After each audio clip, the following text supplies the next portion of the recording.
Kami pong mga doktor may panuntunan muli eh. Now, if a person loses about 20% ng kanyang timbang, halimbawa na lang, ang timbang nyo ay 150 pounds. Doon sa mahilig magkilo, sabihin natin 70 kilograms. 10% ng 70 kilograms is 7 kilos. 10% ng 115 pounds is 150 pounds is 15 pounds. 10% yan.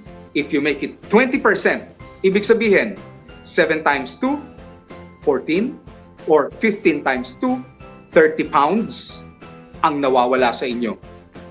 Kung dati kang 150 pounds at suddenly nawalan ka ng 30 pounds, that means 120 pounds ka na lang. Pumapayat ka kahit wala ka pang nakakapa na bukol sa iyong katawan. Dapat magdududa na.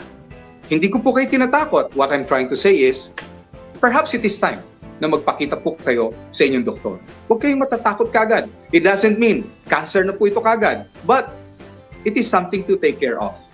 Losing weight, abdominal pain, alternating constipation and diarrhea with occasional blood in that is a sign of a problem in your large intestine.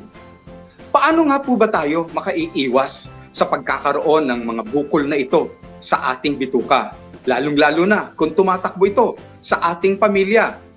Well, unang-una po, we have to improve our lifestyle. Kailangan po tayo ay nag-ehersisyo. Kung natatandaan nyo po, yung binanggit ko kanina, Wakanda, bawalan tumaba. If you are slowly getting big dahil sa nangyari po sa ating sitwasyon ngayon, kailangan po bawasan nyo na ang carbohydrates.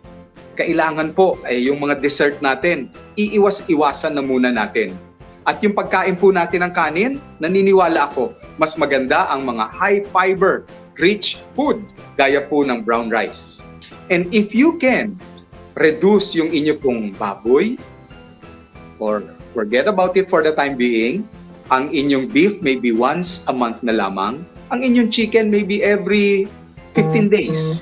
But eat a lot of fish and eat a lot of vegetable. At yung plato po ninyo, kung maaari, about 60 to 70% ay gulay at less lamang ang ibang ulam, mas maganda po para sa ating katawan. In the morning, what I do is I take oatmeal. Hinahaluan ko po yan ng pasas. I also drink a lot of virgin coconut oil. Hinahaluan ko po yan ng honey. And instead na ang aking iinumin ay kung ano-anong maiinit, maganda rin yung atong apple cider vinegar. Nahaluan ng konting honey, maganda po para sa ating katawan.